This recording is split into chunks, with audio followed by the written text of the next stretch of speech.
You spend so much of your life trying to fit in, impress others, and be liked. And in that process, you lose the most powerful thing you have, yourself. The truth is, you don't need to be understood by everyone. You don't need approval to live fully. The moment you stop caring what others think, you stop being controlled by fear and start being guided by purpose. This audiobook will teach you how to break free from people's opinions, rebuild confidence from within, and finally live with the quiet power that comes from self-respect. Because real freedom isn't about being accepted, it's about being unshakably you. Chapter 1. The Prison of Opinions. Most people are not living their own lives. They're living in the shadow of what others think. From childhood, we're taught to seek approval, to adjust ourselves to please teachers, friends, and family. Without realizing it, we build invisible walls around our potential, a cage made from the fear of judgment. That cage is the prison of opinions, silent, heavy, and almost impossible to escape without awareness. The prison doesn't look like bars and locks. It looks like hesitation before posting your thoughts, changing your career, or speaking your truth. It's the pause before authenticity. The fear of what will they say. Every time you hesitate for someone else's comfort, you surrender a piece of your freedom. You can't live fully when you need constant validation. Approval is addictive. Once you taste it, you begin to crave it. The more you chase it, the more control others have over your peace. The truth is, when you seek validation, you give permission for others to define your worth. And no one deserves that power. The opinions of others are reflections, not truths. Everyone speaks from their own experience, pain, or limitation. When someone judges you, it says more about the boundaries of their world than the possibilities of yours. To believe every opinion is to wear the limitations of strangers as your own. Freedom begins the moment you stop performing. When your actions are no longer dictated by an audience, you start living from intention instead of impression. Strength is not in being liked, it's in being real. The courage to be disliked is the foundation of self-respect. People will always talk. That is their habit.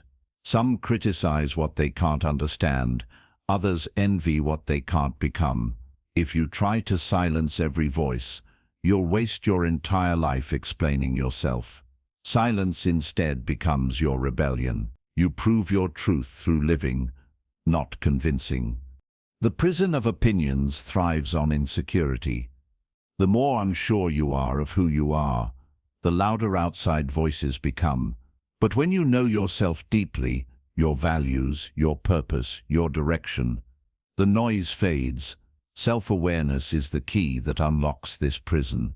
Comparison strengthens the bars of that cage. You look left and right, measuring your worth against people who are walking completely different paths. But comparison ignores context. It kills joy and blinds you to your own progress. The only person worth competing with is the person you were yesterday. Sometimes the opinions that hurt most come from those closest to you. Family, friends, or mentors may try to protect you by projecting their fears. They mean well, but their limits aren't yours.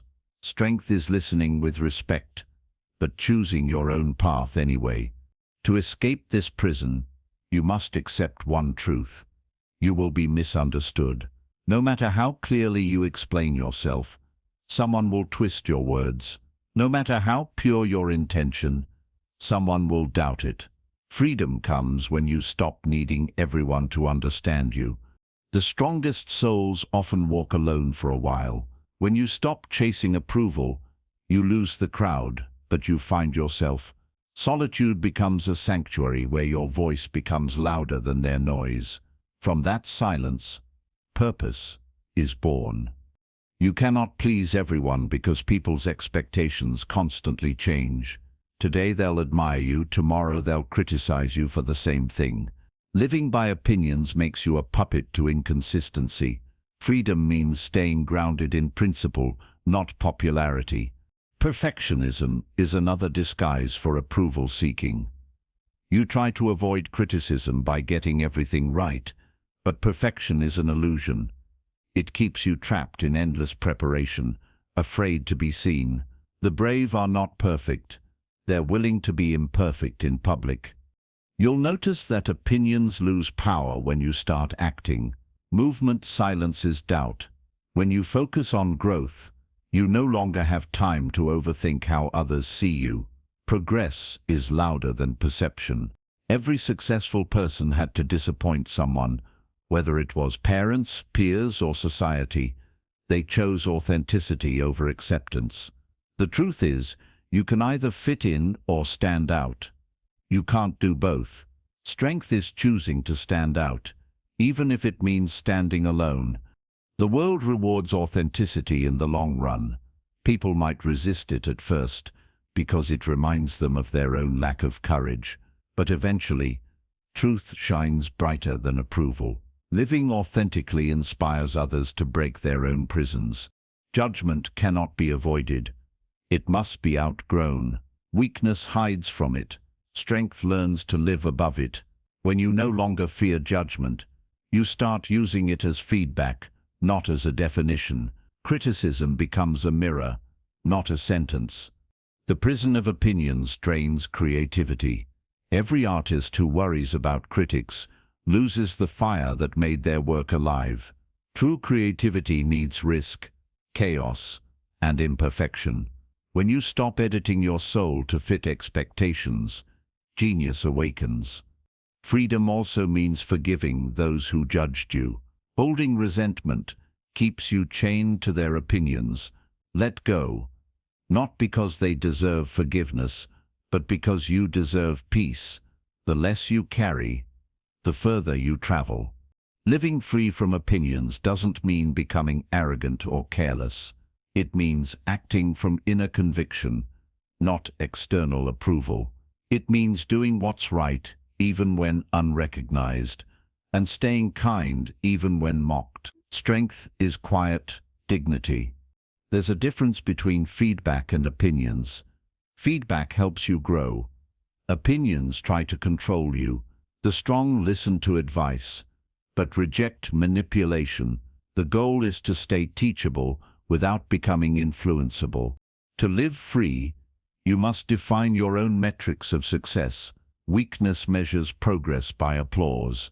Strength measures it by integrity, consistency, and peace. When you set your own standards, the opinions of others lose relevance. The prison of opinions is mental, not physical.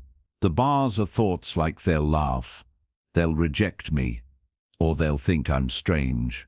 But when you face those thoughts directly, you realize they were never real. Fear is imagination misused.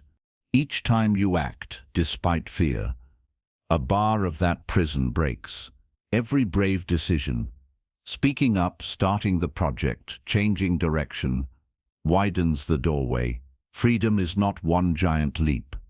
It's built in small acts of courage, repeated daily. You will lose some people as you free yourself, but those who remain will love you for who you truly are. That is the beautiful exchange. You trade approval for authenticity, applause for peace. The relationships that survive truth are the ones worth keeping. Living free means trusting your intuition more than external noise. The mind analyzes, the heart knows, weakness doubts, intuition, strength, honors it. When you live guided by inner wisdom, you no longer need outside permission. True strength is the ability to walk through criticism with calm. You don't defend, argue, or prove. You simply live in alignment. Over time, results speak louder than explanations. Silence becomes your most powerful response. The final step to freedom is realizing that people forget quickly. The opinion that once scared you will be replaced by another. Everyone is too busy thinking about themselves. The moment you understand that, You stop living for them and start living for yourself. Freedom from opinions is not rebellion, it's maturity. It's the shift from needing to impress the world to needing to fulfill your purpose. The strongest version of you doesn't need to be liked, only to be true. Chapter 2. Why seeking approval destroys inner peace. Peace cannot exist in a heart that constantly seeks permission to be itself. The moment you depend on others to validate your worth, you hand them control over your happiness. Approval feels good for a moment, but it makes you a prisoner in the long run. The price of needing acceptance is always your inner calm. When you chase approval, you disconnect from authenticity. You begin editing yourself, changing opinions, tone, and even dreams to match what others find comfortable. But peace never comes from pretending. The more masks you wear, the heavier your soul becomes. Approval seeking is a subtle addiction. It feeds your ego with temporary pleasure but empties your spirit over time. Each time you compromise your truth for applause, you strengthen the habit of self-betrayal, and nothing destroys peace faster than living in conflict with your own values. People who crave approval live in constant tension. Every choice feels like a test. Every silence feels like rejection. Their minds replay conversations, wondering if they said too much or too little. The pursuit of acceptance turns life into a performance instead of an experience. You cannot be at peace when your emotions depend on other people's moods. If someone praises you, you rise. If they criticize you, you crumble. This emotional instability is the natural consequence of seeking approval. True peace begins only when your worth stops fluctuating with opinions. The world teaches you early that being liked equals being good, but the truth is, being liked often means being less of yourself. Approval comes easily to those who blend in, but fulfillment only belongs to those who stand out. The choice between peace and popularity defines your strength. When you live for approval, you lose connection with your intuition. You stop hearing your own voice, because it's buried under the noise of other people's expectations. The mind becomes crowded, restless and anxious, all symptoms of a soul that has forgotten to listen inwardly. Seeking approval makes you defensive. You start explaining your every action, trying to prove your intentions. But peace never requires justification. The more you explain, the less you believe in your own decisions. Silence often carries more power than endless justification. Every act of approval seeking weakens your boundaries. You say yes when you want to say no. You tolerate disrespect just to avoid conflict. But boundaries are not walls. They are doors that protect your peace. Without them, you let chaos walk freely into your heart. Peace and approval cannot coexist. One requires stillness, the other demands performance. To maintain peace, you must be willing to disappoint people. That disappointment is temporary, but the peace you gain lasts a lifetime. The pursuit of approval creates inner fragmentation. You live in pieces, showing different versions of yourself to different people. It's exhausting to maintain an image that isn't real. The mind becomes noisy, and the heart loses direction. Wholeness only returns when you stop dividing yourself for others. Approval seeking also breeds comparison. You measure your value by how you rank among others. But peace doesn't compete, it celebrates. True peace exists when you're content with progress, not perfection. The fear of disapproval makes you a hostage to hesitation. You wait for the right time, the right reaction, the right signal from others. Life passes while you wait for permission to move. Freedom begins when you stop waiting and start trusting yourself. Some people will never approve of you because your courage exposes their fear. Your authenticity threatens their comfort. Trying to win their acceptance is a battle without victory. The peaceful soul understands. Rejection from the wrong people is protection, not loss. You must learn to differentiate between connection and control. Approval seekers confuse being loved with being liked. But love accepts your flaws. Approval demands you hide them. Peace belongs to those who stop hiding. Approval seeking creates an endless hunger. No matter how much praise you receive, it never feels enough. The emptiness returns because external approval can never fill an internal void. Only self-acceptance can end that hunger. Inner peace is built on self-trust. When you trust yourself, you don't need constant reassurance. You act with quiet confidence, knowing that even if others misunderstand you, your intention remains pure. That is strength and peace in its truest form. People-pleasing disguises itself as kindness, but it's rooted in fear, fear of rejection, fear of conflict, fear of being alone. But when kindness costs your peace, it's not kindness anymore, it's self-abandonment. Real kindness begins when it includes yourself. Seeking approval drains creativity. You censor your ideas, filter your words, and water down your expression. But creativity is wild. It needs freedom to breathe. Peace returns when you stop editing your truth to fit someone else's comfort zone. Approval turns relationships into transactions. You give affection, effort, or silence, hoping to earn validation in return. But love that must be earned isn't peace. It's performance. Real love feels calm, not conditional.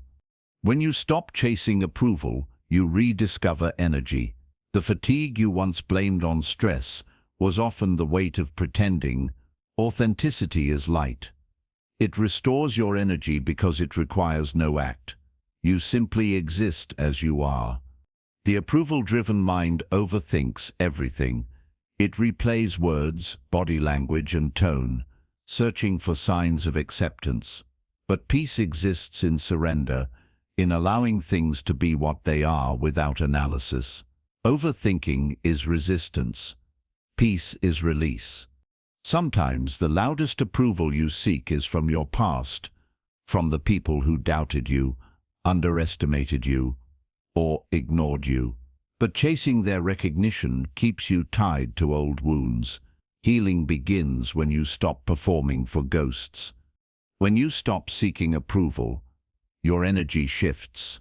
You stop chasing and start attracting. People respect what stands firm. Confidence and peace create gravity. They draw the right people and repel the wrong ones effortlessly.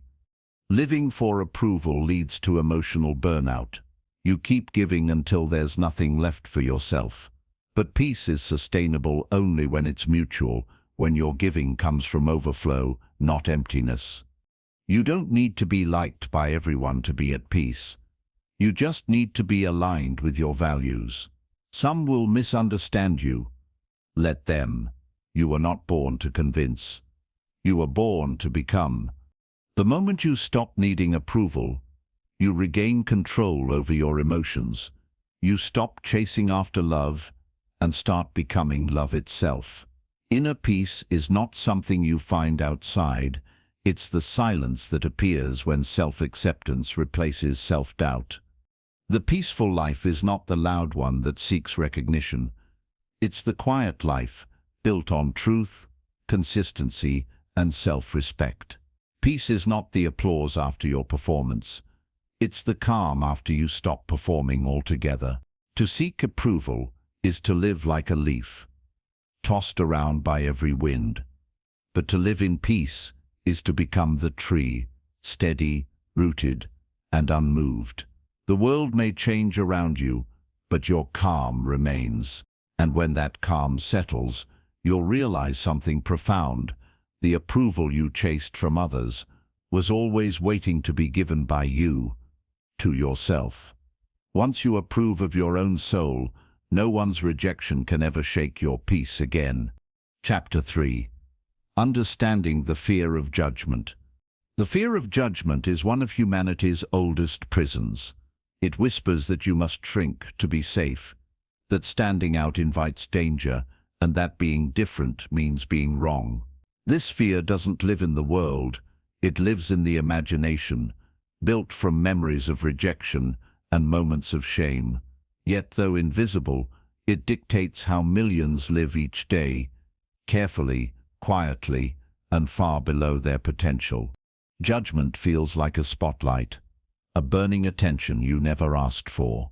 It's the tension in your shoulders when you walk into a room, the careful choice of words before you speak, the constant editing of yourself so you won't be misunderstood.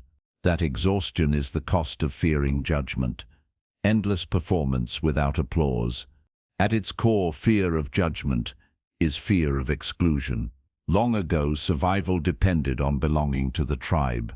To be rejected was to be unsafe. But the world has changed. Exile no longer means death, yet the mind still treats disapproval as danger. You're not scared of people's opinions. You're scared of being alone. Every judgment you fear is a mirror of your own doubts. You imagine others thinking what you secretly believe about yourself. That's why external criticism hurts. Not because of what's said, but because part of you agrees. Healing begins when you stop fighting judgment and start dissolving inner insecurity. The fear of judgment thrives on imagination.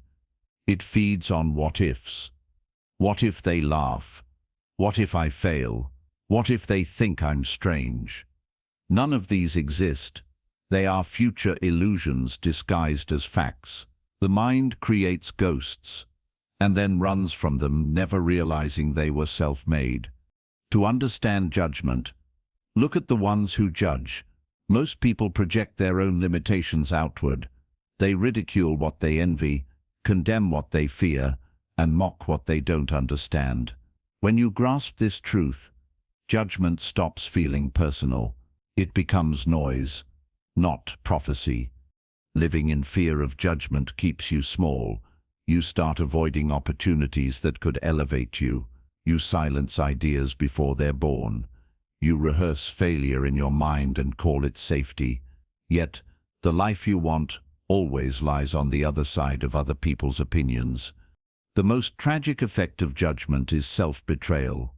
You know what you want to say, who you want to become, what you want to do, but you hold back. Each silence, each hesitation is a small death of authenticity. Peace dies quietly under the weight of what will they think. Judgment is unavoidable because people interpret from their own lens. You could act with pure intent and still be criticized. You could do nothing and still be misunderstood. If judgment is inevitable, why live enslaved to it? Freedom begins the moment you accept that criticism is the price of expression. Understanding the fear of judgment means recognizing its lies. It tells you that mistakes define you, but in truth, they refine you. It says failure will bring shame, but failure brings wisdom. Judgment loses power when you start seeing it as proof that you are visible, that you are moving. Those who fear judgment often become harsh critics themselves.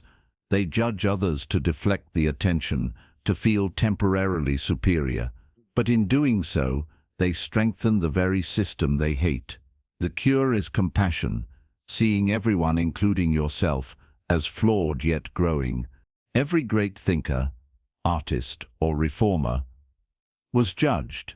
They were mocked, rejected, and doubted, until the world caught up. Their courage wasn't in avoiding judgment, but in continuing despite it. Understanding judgment means realizing it's the background noise of progress. The fear of judgment shrinks dreams to fit society's comfort. You stop wearing what you love, creating what you imagine, or speaking what you believe. But blending in brings no peace.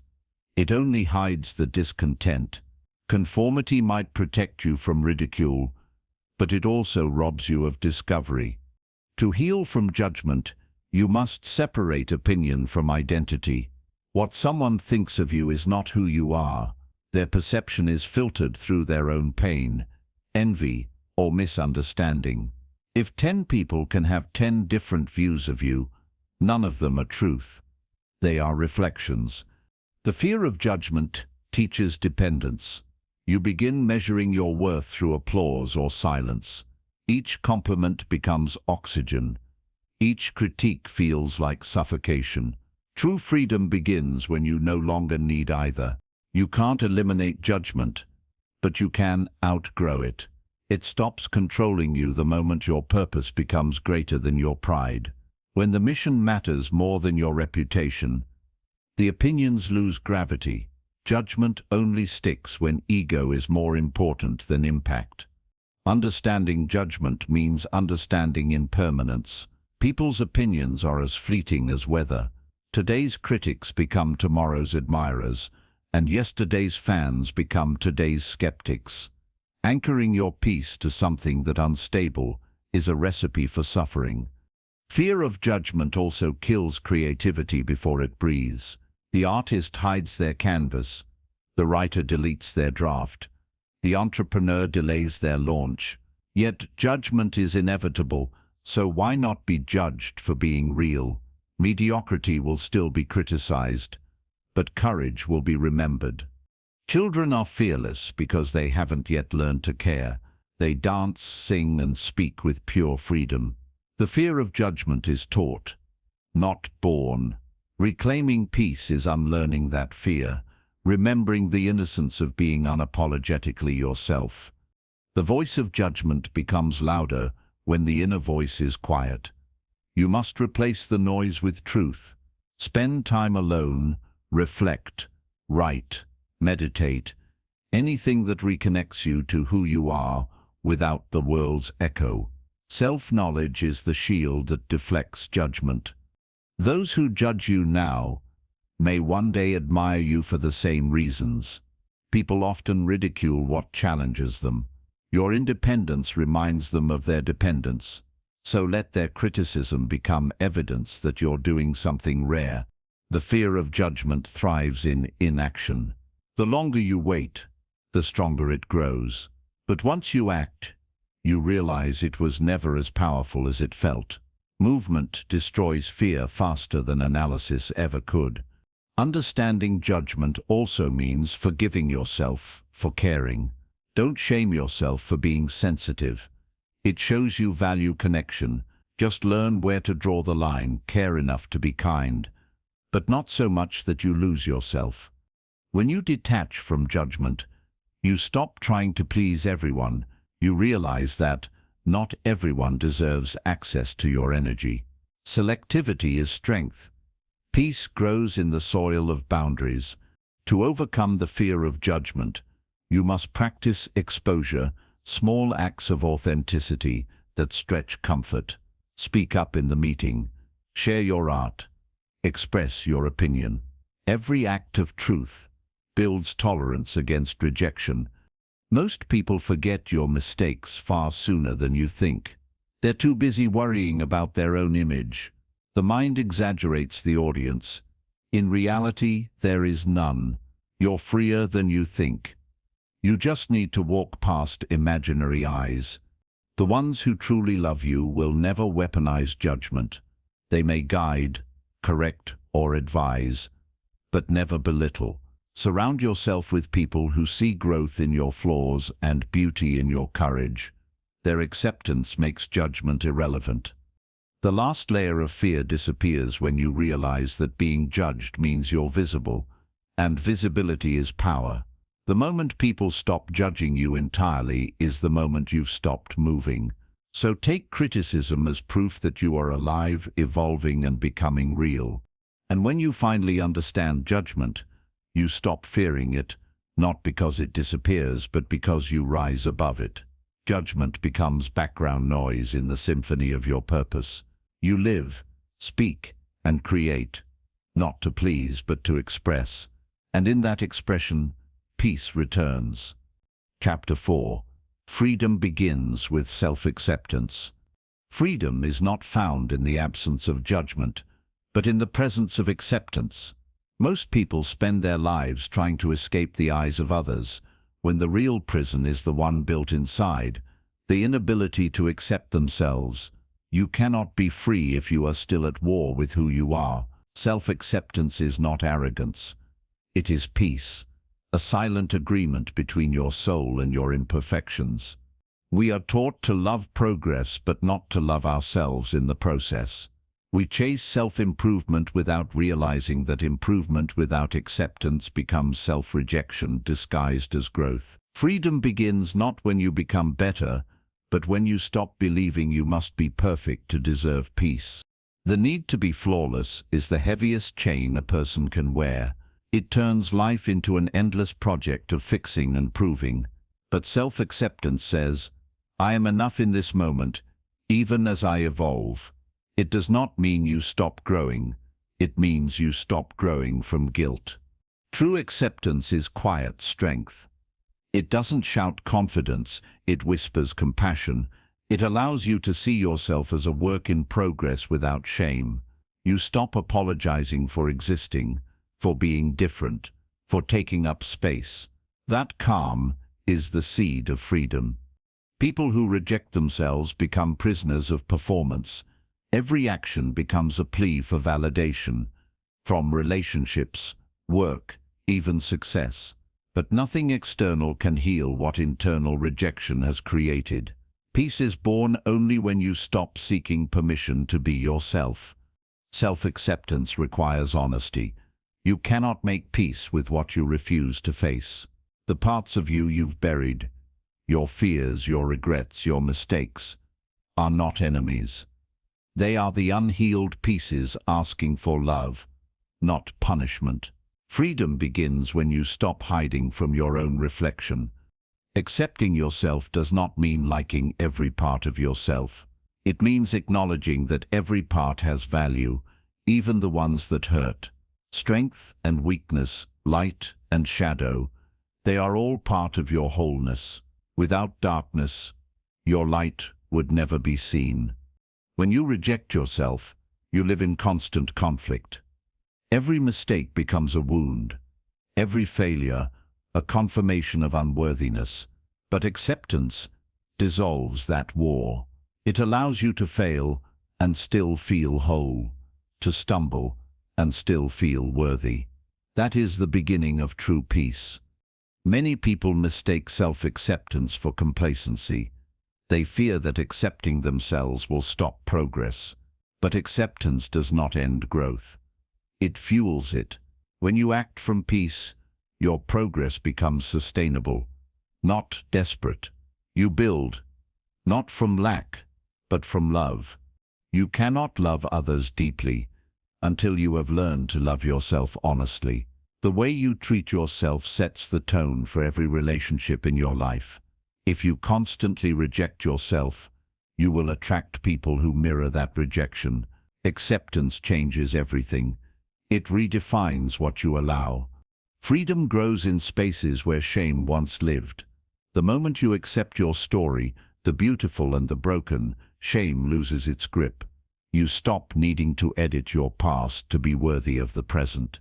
You begin to see that every mistake was a teacher, not a scar.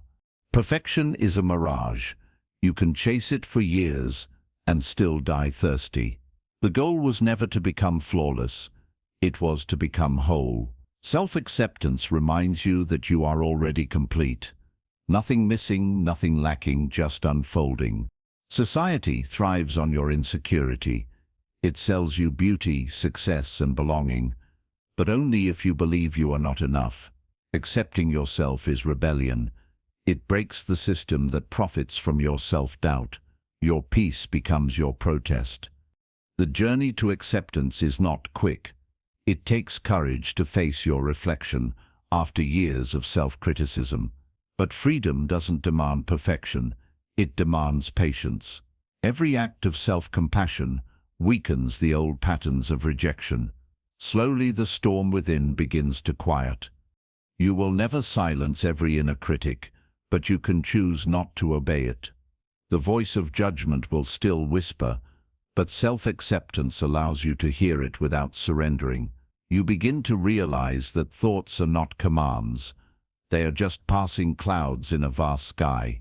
Accepting yourself also means forgiving yourself for what you did, what you didn't do, and what you didn't know at the time. Forgiveness releases the weight of the past so your heart can move forward. You cannot fly if you keep dragging your old chains. When you stop demanding perfection from yourself, you become kinder to others. You understand that everyone is fighting their own reflection. Compassion grows naturally when judgment fades. In loving yourself, you make it safer for others to love themselves too. Self-acceptance doesn't erase pain, but it gives it meaning. You stop asking, "Why me?" and start asking, "What is this teaching me?" The same wounds that once made you ashamed become the wisdom that helps others heal. Your scars become scripture. Freedom is not doing whatever you want. It's being whoever you are. It's the courage to exist without disguise. When you live authentically, you may lose approval, but you gain serenity. You stop needing to explain your peace to anyone who hasn't found theirs. The body, too, longs for acceptance. It carries the weight of every insult, every comparison, every not enough. The day you stop punishing your body for not fitting someone else's standard, you begin to experience freedom, not just in your mind, but in your very being. Self-acceptance is an act of coming home.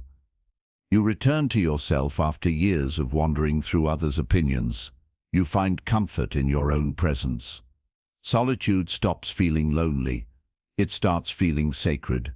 When you accept yourself, you stop chasing happiness. You realize peace was never something to find.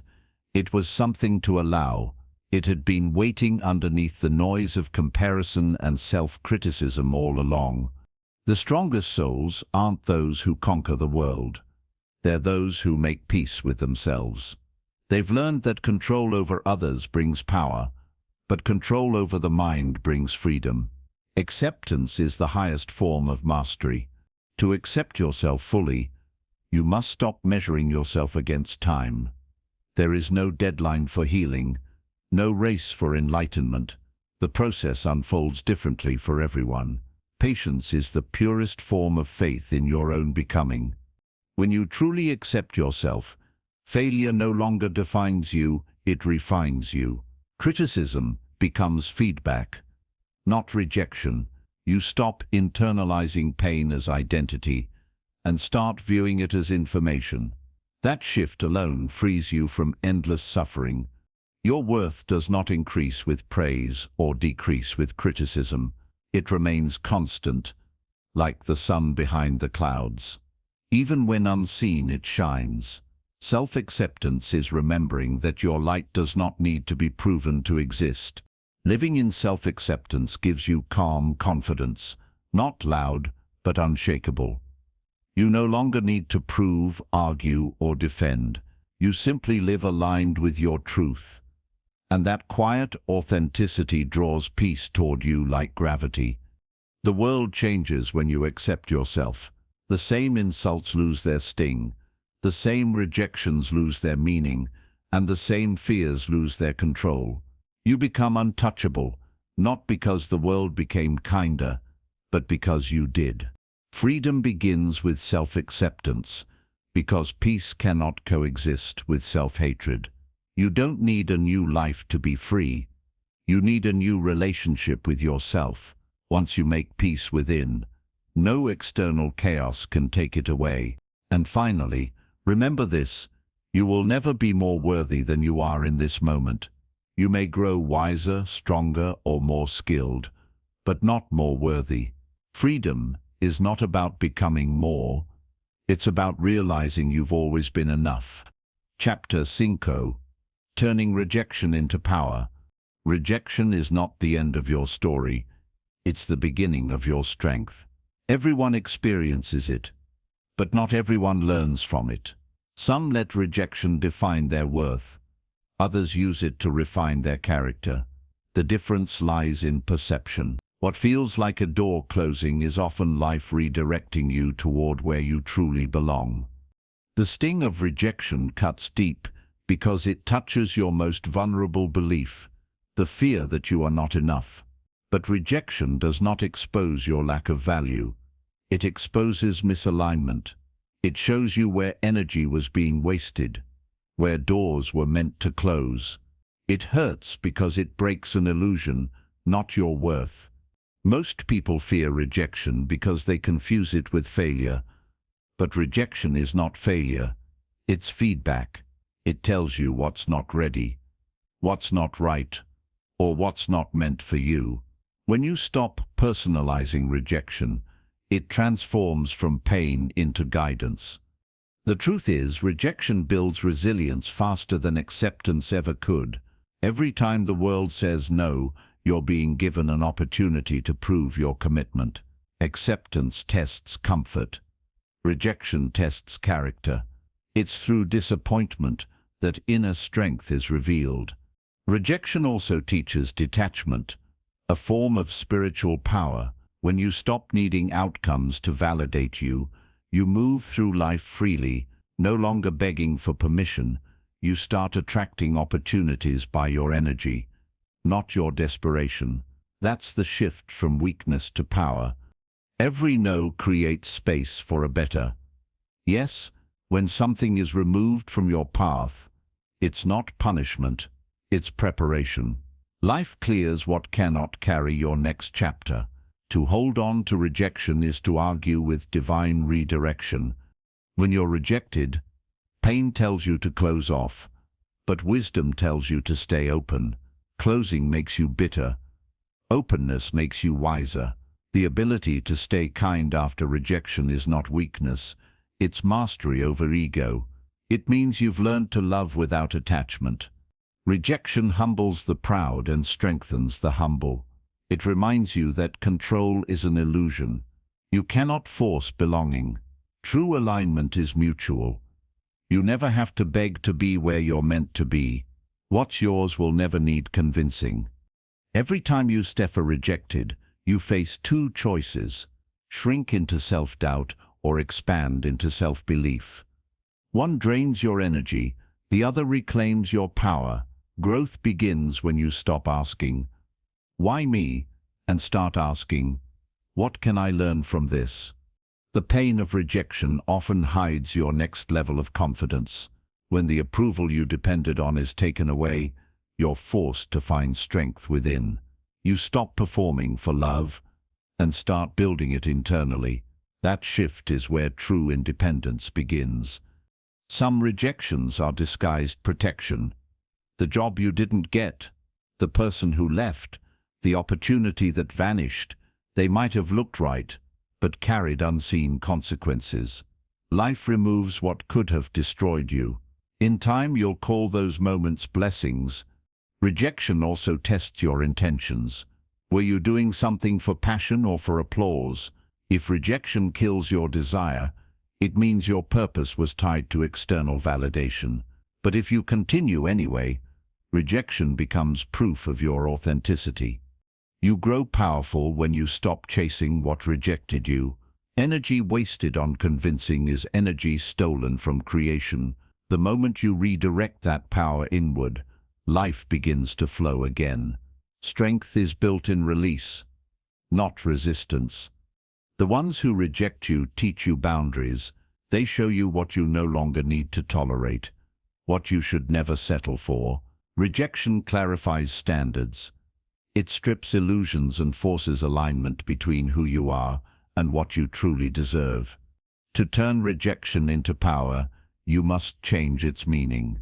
It's not the world pushing you down, it's life pushing you toward yourself.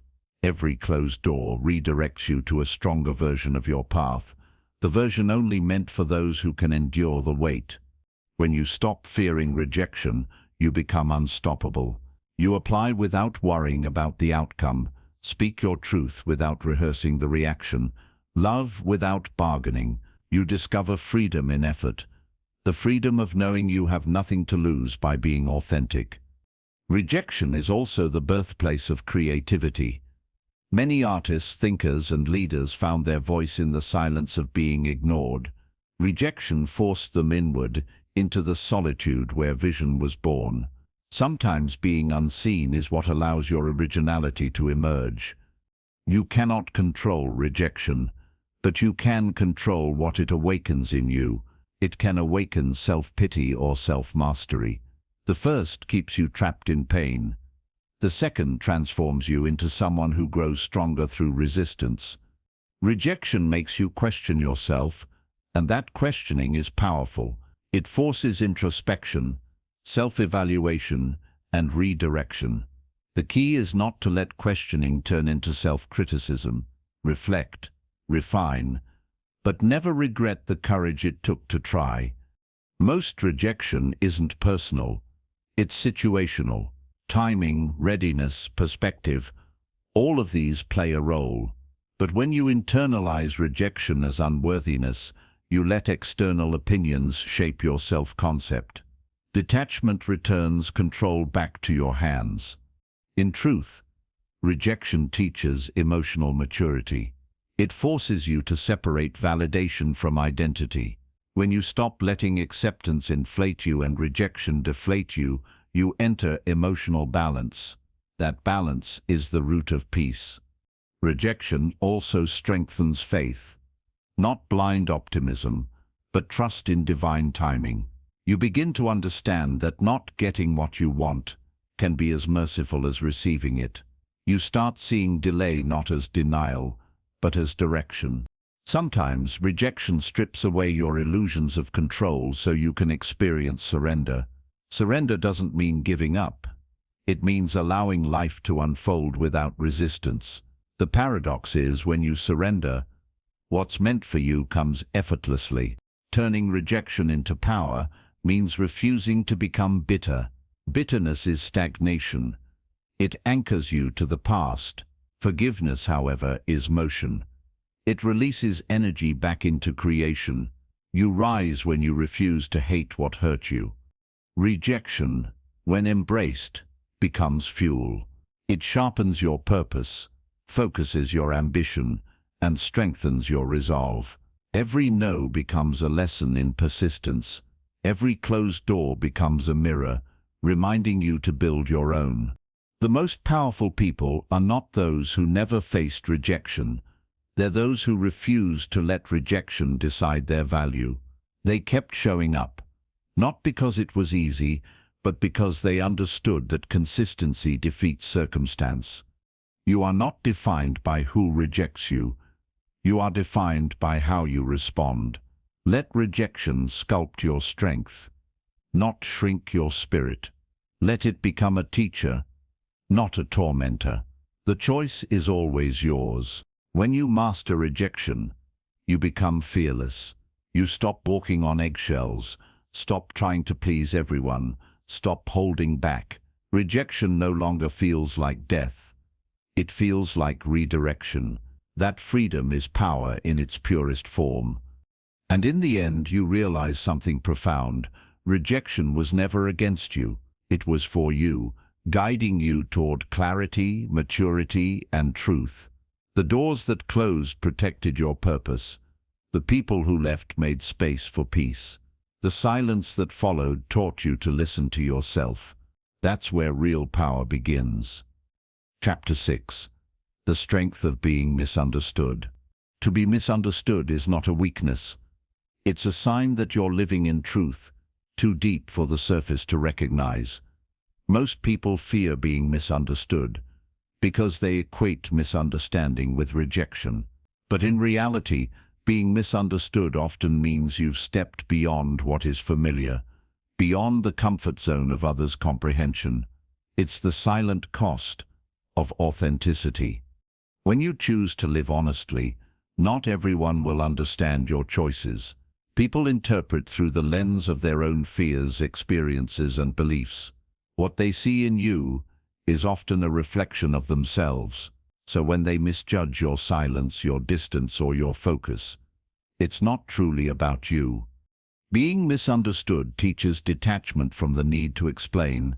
At first, you'll want to defend yourself, to clear every misconception, but soon you'll realize that no amount of explanation can convince someone unwilling to listen. Silence then becomes your most powerful statement. Calm amidst confusion. Those who walk the path of growth must walk it alone for a time. Misunderstanding creates space between you and the world, space where transformation happens. The loneliness you feel in that gap is not punishment, it's preparation. The seed must stay buried before it blooms. Being misunderstood forces you to choose between truth and approval. One brings peace, the other brings comfort. When you choose truth, you lose the crowd but gain clarity. You stop living as a mirror for others and start living as a reflection of your purpose. Every great mind in history has been misunderstood. Visionaries, prophets, artists, and leaders alike. Their ideas threatened conformity, so they were rejected before being respected. To be misunderstood, then, is not a curse but a calling, a sign that you are creating something beyond imitation. Misunderstanding builds emotional endurance. You learn not to crumble under false perception. You begin to understand that peace doesn't depend on being seen correctly, but on being aligned internally. Once you stop seeking to be understood by others, you begin to understand yourself. When people misunderstand you, they reveal their limits. They can only meet you at the level of their awareness. Expecting depth from the shallow will only exhaust you. Compassion is realizing they're not wrong, just not ready. To be misunderstood is to be tested in patience. You must learn to endure misjudgment without bitterness. You must learn to let go without resentment. This quiet endurance builds strength invisible to the world but unbreakable within. The desire to be understood often stems from the ego's need for validation. But the soul doesn't crave understanding. It craves authenticity. The ego says, "They must see me." The soul says, "I must see myself." Freedom begins when you listen to the latter. Being misunderstood purifies intention. It strips away performance. When no one claps, you act for meaning, not recognition. You begin doing things simply because they are right, not because they are seen. That's when your actions gain spiritual weight. People will often misunderstand kindness as weakness, confidence as arrogance, silence as indifference, but the wise no longer rush to correct them. They know that every misunderstanding says more about perception than truth. Let people think. You continue to grow. There's strength in restraint, in choosing not to defend yourself. The moment you stop explaining your worth, you claim it. The world will learn through your consistency what your words could never convince them of. Misunderstanding teaches solitude, the sacred kind. When no one else sees your vision, you must hold it alone. You learn to be your own witness, your own encourager. That solitude forges resilience that no applause could ever build. When you are misunderstood, don't curse the distance. Use it. That isolation sharpens purpose. It reveals who you are when no one agrees, when no one supports, when no one understands. That's when authenticity becomes conviction. The misunderstood often become leaders not because they sought power, but because they dared to walk alone. The ability to move forward without validation is the mark of true strength. Every misunderstood soul carries the seed of transformation for themselves and for the world. There will be moments when the weight of being misjudged feels unbearable. In those moments, remind yourself, you are not responsible for how others interpret your journey. You are responsible only for walking it with integrity. Peace replaces pain the moment you release that control. Being misunderstood also teaches humility. You realize not everyone will see your truth. And that's okay, because you don't see everyone's truth either. You stop expecting perfection from understanding and start valuing compassion instead. Sometimes you are misunderstood, not because you are wrong, but because you are early. The world has not yet caught up to your wavelength. What seems strange today may be sacred tomorrow. Time has a way of proving what silence could not. Rejection, ridicule, and misunderstanding are all tools of refinement. They burn away attachment to image, forcing you to anchor in essence. Once you've faced misunderstanding without losing your sense of self, you become untouchable. Being misunderstood is also a spiritual teacher. It trains you to find validation in presence, not praise. It draws you closer to faith, the quiet, knowing that you are guided, even when unseen. This is the birth of inner freedom. Not everyone is meant to understand your journey, and that's by design. Each soul walks a unique path. To be universally understood would mean to live universally ordinary. Misunderstanding is often proof of uniqueness, not flaw. You don't need everyone to understand you. You just need to understand why you're here. When purpose becomes your compass, misunderstanding loses its sting. You learn to walk through noise untouched, guided by the rhythm of your own clarity. The pain of being misunderstood softens over time. What once felt like isolation begins to feel like independence. The need for approval fades, replaced by the quiet joy of self-assurance. You stop trying to fit and start learning to flow. Sometimes being misunderstood protects you. It keeps you away from spaces not meant for your growth. It forces you inward, into reflection, into creativity, into faith. In misunderstanding, you discover your real allies, patience, perseverance, and peace. Being misunderstood allows you to practice love without expectation. You can still be kind, still be honest, still be real, without needing to be validated for it. That is unconditional living, and it's one of the rarest forms of freedom. Every misunderstood soul learns one truth. Not everyone is meant to hear your language. Speak anyway, shine anyway, walk anyway. Your job was never to be universally understood. It was to live authentically. When you stop explaining yourself, you start expanding yourself. You reclaim all the energy spent on convincing and use it to create. Every misunderstood moment becomes momentum, pushing you closer to who you were meant to be. And one day, when people finally understand what they once rejected, you'll realize it was never about them. The misunderstanding was never a setback. It was initiation. It made you strong, grounded, and unshakably yourself. That is the true strength of being misunderstood. Chapter 7. Living Authentically, Without Apology. To live authentically is to finally exhale after years of holding your breath. It's the moment you stop pretending to be who the world expects and start becoming who your soul has always been. Authenticity feels simple, but it's not easy, because truth always demands courage. The world often punishes honesty before it honors it. Living authentically means walking through life without disguise. It's refusing to shrink yourself to make others comfortable. It's letting your voice tremble as you speak your truth. Anyway, when you stop apologizing for being real, you start experiencing life in its raw, vibrant fullness. Apologies belong to mistakes, not to authenticity. Yet many people spend their lives saying sorry for existing as they are, sorry for being different, sorry for wanting more, sorry for shining too brightly. But you were never meant to live small. You were meant to live true. Authenticity requires solitude before it creates connection. You must first know yourself before you can be known by others. Most people skip this step. They seek relationships, careers, and validation before they've even met their true self. That's why peace feels temporary. To live authentically is to accept that not everyone will understand you, and that's okay.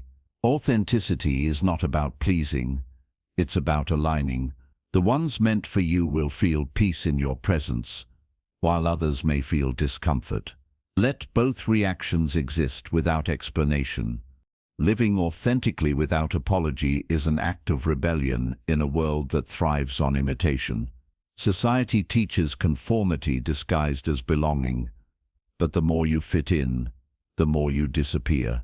The more you stand out, the more you become visible, not for what you copy, but for what you create. The path of authenticity is lonely at first. You lose the crowd that clapped for your mask. Silence replaces noise. Doubt replaces applause. But with time, peace replaces fear. You realize solitude is not punishment. It's the sanctuary where your real self returns. Living without apology doesn't mean arrogance. It means honesty.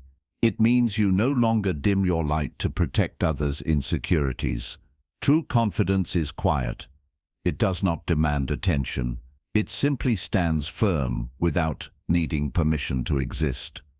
Authenticity is not about being perfect. It's about being whole. When you show up as yourself, flaws, scars and all, you give others permission to do the same. Your vulnerability becomes strength. Your imperfection becomes connection. People will project onto you their fears, their judgments, their expectations. Don't confuse their projections with your identity. When you stop living through others' lenses, the world stops feeling heavy. You begin to see clearly yourself and your path. Apologizing for your truth dilutes its power. Every time you soften your message to be accepted, you betray your authenticity. Speak with kindness, but never with fear. Silence may keep the peace temporarily, but honesty builds it permanently. Authenticity requires boundaries. When you stop apologizing, you start protecting your energy. You learn that no is not rejection, it's self-respect. You stop explaining your decisions to those who have not earned the right to question them. Living authentically means being consistent in private and public. It's easy to appear strong when watched, but authenticity is who you are when no one's looking. Integrity is doing what aligns with your truth, even when it costs you approval. The unapologetic life is not loud, it's peaceful. You no longer chase validation or fight for space. You exist with quiet certainty, knowing you belong everywhere your truth fits. Freedom feels less like rebellion and more like relief. To live authentically, you must release the illusion of control. You cannot manage how others perceive your truth. Some will twist it, others will ignore it. But your job was never to be understood by everyone, only to live in harmony with yourself. When you start living without apology, you realize how much time you wasted seeking approval. Every compromise, every mask, every fake smile, they were survival mechanisms, not identity. The real you was never lost. It was just buried under expectation. Authenticity transforms relationships. Those built on performance fade, but those built on truth deepen. When you no longer pretend, you attract people who love you for your essence, not your image. That's when connection becomes freedom, not obligation. Being authentic doesn't mean never changing, it means changing consciously. You evolve because you grow, not because you're pressured. The authentic self expands naturally, like light through an open window, not like a puppet pulled by strings. Living authentically without apology is choosing peace over popularity. It's understanding that temporary discomfort is better than lifelong regret. When you silence your truth to keep others comfortable, you trade your peace for their approval, and that's never worth it. Authenticity is a daily practice. You'll be tempted to hide again, to edit yourself, to fit in. But every time you choose truth over pretense, your soul strengthens, courage compounds. The more real you are, the easier it becomes to stay that way. Living without apology also means forgiving your past selves, the ones who didn't know better, who stayed quiet, who played small. They were doing their best to survive. Acceptance of them allows the present you to live freely. When you stop apologizing for your dreams, your goals, your intensity, you stop needing others to see your vision. You become your own supporter. The energy once spent on convincing others turns into fuel for creation. Authenticity challenges the world because it can't be controlled. You can't manipulate someone who doesn't fear rejection. You can't shame someone who accepts themselves. That's why living authentically is power. Quiet, unshakable power. The unapologetic life is built on presence. You no longer chase what's next or replay what's past.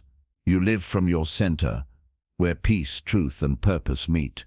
From that space, decisions become effortless because they come from alignment, not anxiety. Some will call your authenticity selfish, rebellious, or strange. Let them. The world often labels what it doesn't understand. Every misunderstood act of truth plants a seed of permission in someone else's heart. By being real, you liberate others too. Living authentically without apology doesn't mean you never feel fear. It means you act anyway. Courage isn't the absence of fear, it's the decision to move through it. The most powerful lives are built by those who walk trembling but truthful. When you fully accept yourself, apology becomes unnecessary. You no longer explain your emotions, your desires, or your dreams. You simply embody them. Your peace becomes your explanation, and your consistency becomes your proof. The day you stop apologizing for who you are, life stops feeling like a negotiation. You stop begging for acceptance and start commanding respect. You no longer live reacting to others, you live responding to your soul. And in that stillness, you discover what freedom truly feels like. Being seen without performance, loved without pretending, and alive without permission. That's the power of living authentically. And that's the peace that needs no apology. Chapter 8. Detachment. The root of inner confidence. Detachment is not indifference. It's freedom. It's the quiet strength that comes from caring deeply, but not clinging tightly. Most people confuse confidence with control, but true confidence is rooted in surrender. When you learn to let go of outcomes, you gain a peace no victory or approval could ever give you. The power of detachment lies in its calm. While others are tossed around by every success or failure, the detached mind remains centered. Detachment does not mean apathy. It means you act fully without depending on results for peace. You do your best and release the rest. Attachment breeds anxiety. It ties your emotions to things you cannot control. People, outcomes, recognition. The moment those things shift, your peace collapses. Detachment severs those invisible strings, reminding you that your worth is not held by circumstances. Confidence born from attachment is fragile. It rises when praised and shatters when ignored. But confidence born from detachment is steady. It flows from within, immune to external approval. You stop asking, "Will this make me enough?" and start knowing, "I already am." Detachment doesn't mean walking away from life. It means walking through life without losing yourself in it. It's a mindset that allows you to love without fear, to strive without desperation, and to experience without dependence. People think letting go is weakness, but it's strength, disguised as stillness. It takes immense power to release what you crave and trust that what's meant for you will stay. Detachment is faith in motion, quiet, unshakable faith that peace is found in surrender. Attachment makes you chase. Detachment allows you to attract. The moment you stop gripping tightly, life starts flowing naturally toward you. Desperation repels. Calm magnetizes. That's the paradox. The less you need, the more you receive. You be detached is to live without emotional debt. You stop owing reactions to every situation. Stop explaining yourself to every misunderstanding. You begin to protect your peace like sacred ground. That quiet dignity becomes your greatest source of power. Detachment gives clarity. When you're too attached, emotions blur vision. You overthink, overreact, and overcompensate. But when you step back, the truth reveals itself. The calm mind sees clearly what the anxious mind cannot. Detachment also protects love. When you stop trying to possess, you begin to appreciate. You no longer love to control. You love to experience. The relationships that survive detachment are the ones built on freedom, not fear. Confidence grows when you no longer need everything to go your way. You stop demanding perfection from life. Instead, you move with acceptance, knowing that setbacks are not signs of failure, but opportunities for strength. Detachment makes you unbreakable. The root of suffering is clinging to ideas, identities, and outcomes. Detachment loosens that grip. You begin to understand that everything is temporary, the joy, the pain, the praise, the rejection. Peace comes from embracing impermanence, not resisting it. When you detach, you don't stop caring, you stop controlling. You give your best effort, but release your need to manipulate results. This is the balance between action and peace, between doing and being. The detached soul moves gracefully through change. While others panic in uncertainty, you adapt. You understand that endings are beginnings in disguise. What you lose today may be making space for something far greater tomorrow. Detachment teaches emotional maturity. You learn that not every feeling requires a reaction. You can experience sadness without drowning in it, anger without becoming it, joy without chasing it. Emotions pass through you. They no longer possess you. Confidence through detachment is silent power. You don't need to prove anything. You simply know who you are, what you value, and what no longer deserves your energy. This kind of confidence cannot be faked, because it's born from deep inner peace. Detachment reveals who truly values you. When you stop chasing, those who are only there for attention disappear. What remains is genuine connection, people drawn to your energy, not your effort. Attachment to perfection destroys progress. The more you try to control every detail, the more paralyzed you become. Detachment allows imperfection to coexist with excellence. You move forward not because everything is perfect, but because peace no longer depends on it. Detachment is also spiritual maturity. It's realizing that everything you grasp for outside yourself already exists within. You stop begging life for fulfillment because you've discovered it in stillness. From that stillness, real abundance flows. The world teaches attachment as ambition. Want more, get more, hold tighter. But the soul thrives on detachment. Be more, need less, live freer. Confidence is not about accumulation, it's about alignment. Detachment doesn't numb emotion, it refines it. You still feel deeply, but you no longer drown. You still care, but you no longer depend. This control over reaction gives you a quiet kind of dominance over life, one that feels effortless yet powerful. When you master detachment, criticism no longer crushes you and praise no longer controls you. You take both with grace, because neither defines your identity. You realize that opinions are weather, but your peace is climate, unchanging beneath the surface. Detachment teaches patience. You stop forcing timing and start trusting rhythm. You understand that life unfolds in seasons, not seconds. Confidence blooms when you no longer rush your own becoming. Those attached to control suffer twice, once when things go wrong, and again when they can't accept it. The detached, however, suffer once and learn. They adapt, adjust, and move forward.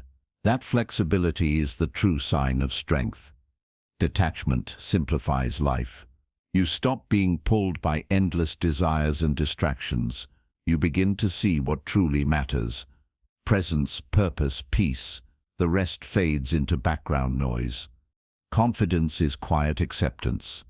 The knowing that you will be okay, regardless of outcome. Detachment trains this muscle daily. Each time you release something that doesn't serve you, you grow lighter, stronger, freer. When you're detached, you stop needing people to behave a certain way for you to be at peace. You grant others the freedom to be who they are, and grant yourself the same gift. This emotional independence is rare and powerful. The more detached you become, the more self-aware you grow. You start observing your emotions instead of becoming them. This awareness creates a gap between reaction and wisdom, a space where peace always lives. Detachment removes comparison. You no longer measure your journey by others. You begin to see that envy is attachment to illusion, wanting someone else's life while neglecting your own. Freedom begins when you trade comparison for gratitude. When you detach from outcomes, life stops being a performance and becomes an experience. You stop striving to impress and start learning to express. Detachment transforms ambition into artistry, a flow state where creation replaces competition. Confidence without detachment is arrogance. Confidence with detachment is grace. The arrogant demand recognition, while the detached simply radiate it. True power needs no announcement. It's felt, not forced. You can love deeply and still be detached. You can care without clinging, support without controlling. Love becomes pure when it's free from fear. Detachment doesn't weaken relationships. It strengthens them by removing expectation. Detachment is not coldness. It's clarity. You no longer confuse attachment with affection or possession with love.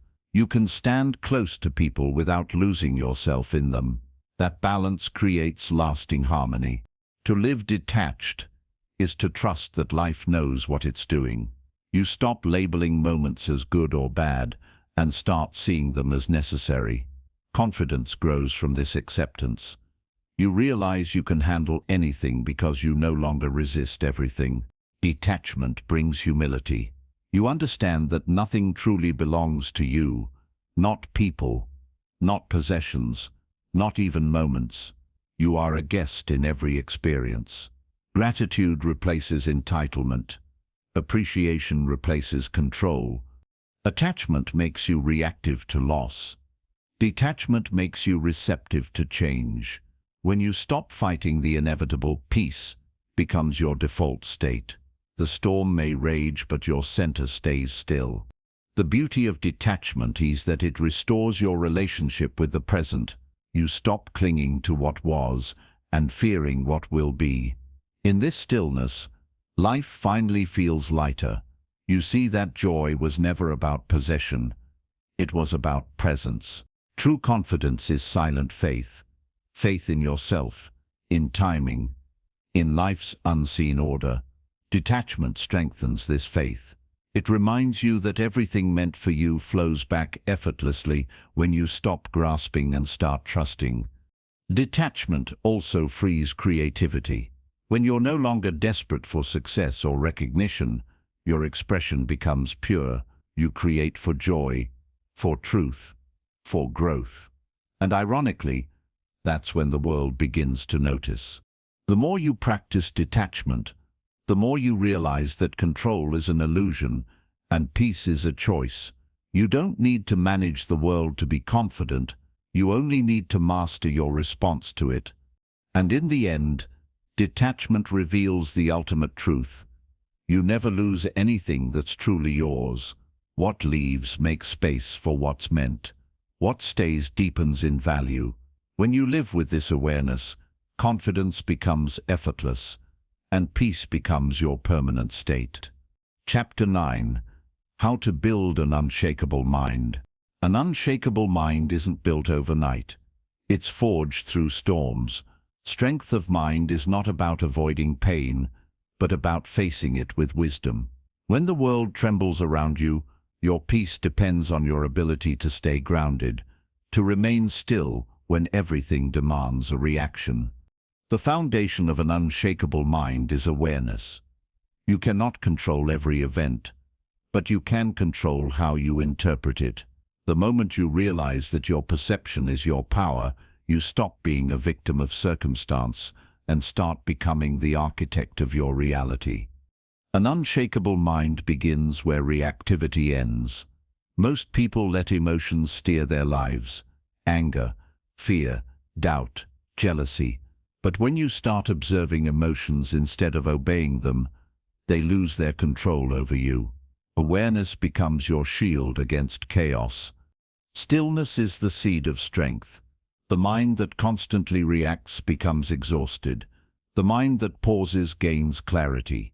When you practice stillness in silence, in solitude, in reflection, you begin to separate noise from truth. That's when the unshakable self begins to emerge.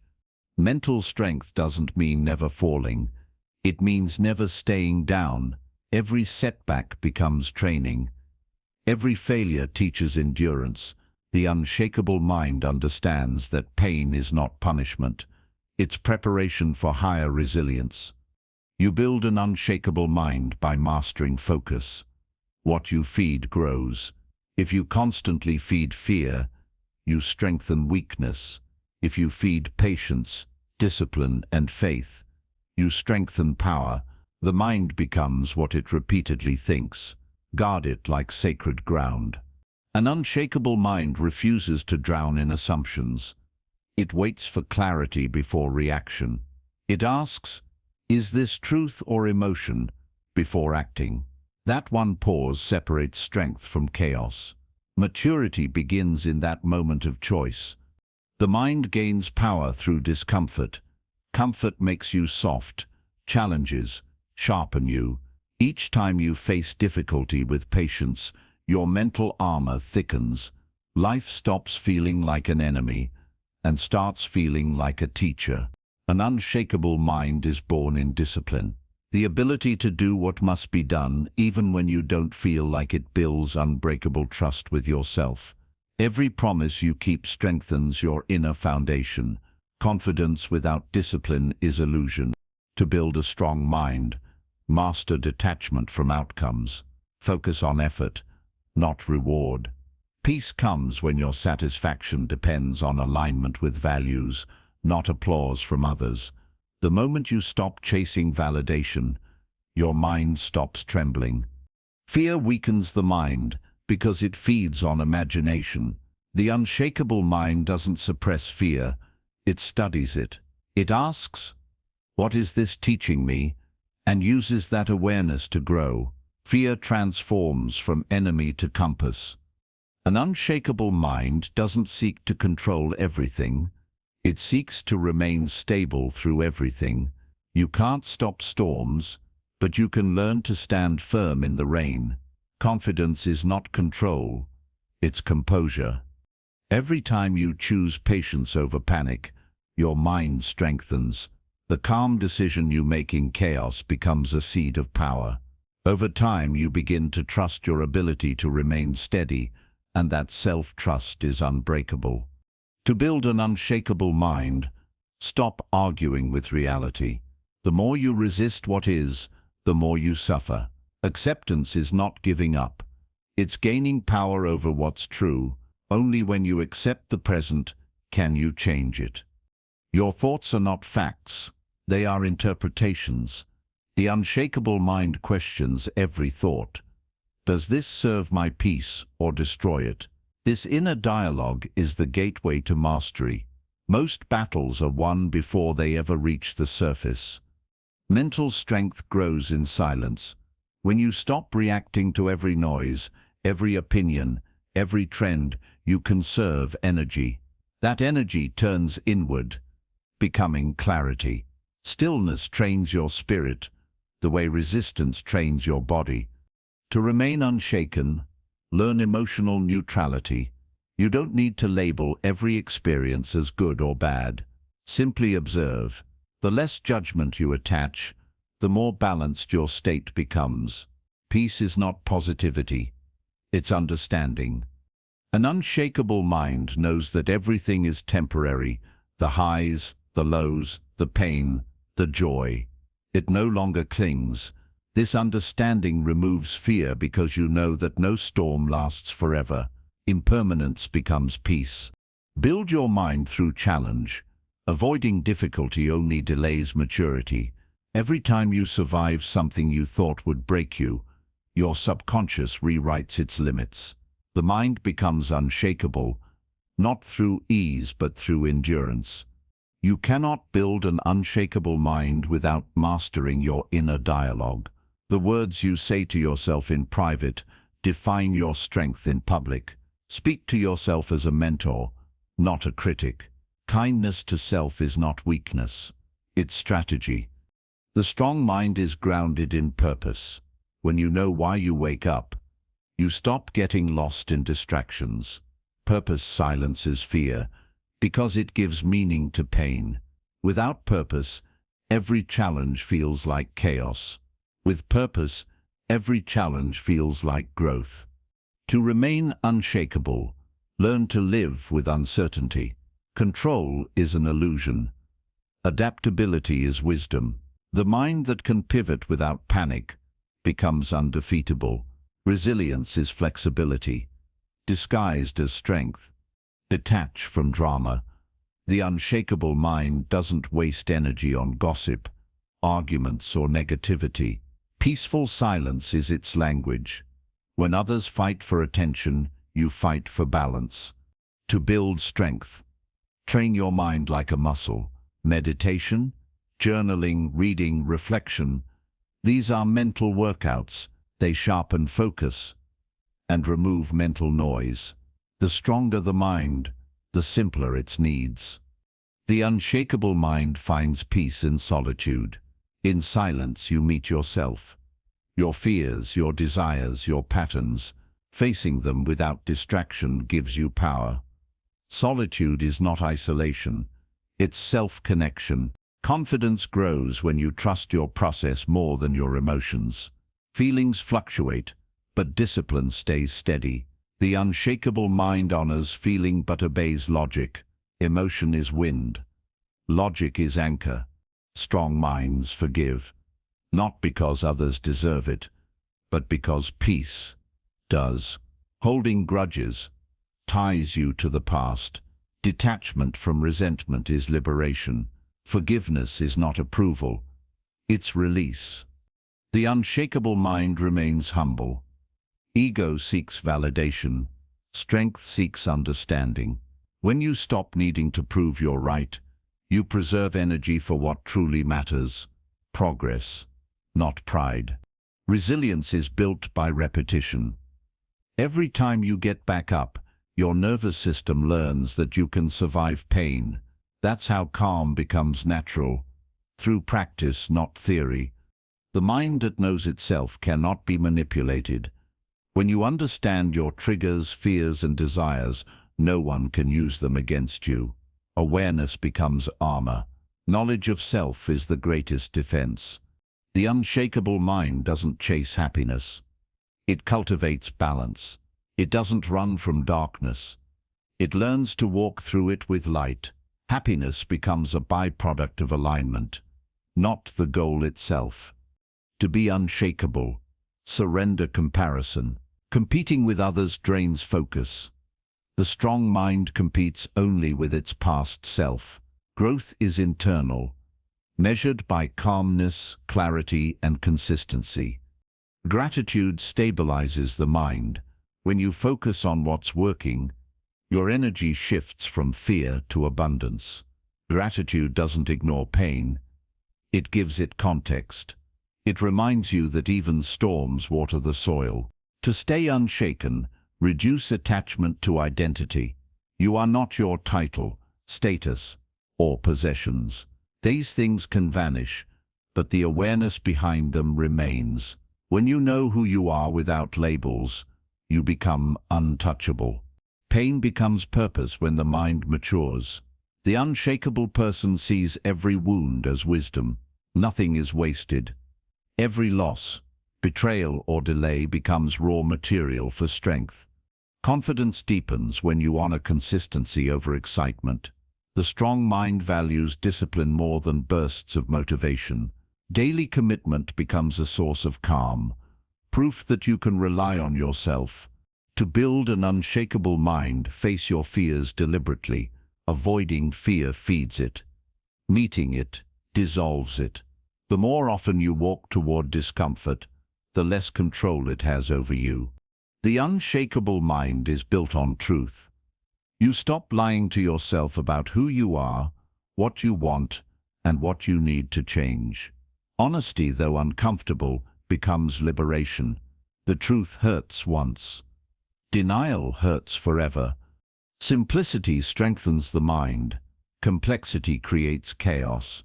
When you remove what's unnecessary, toxic thoughts, people, habits, clarity returns.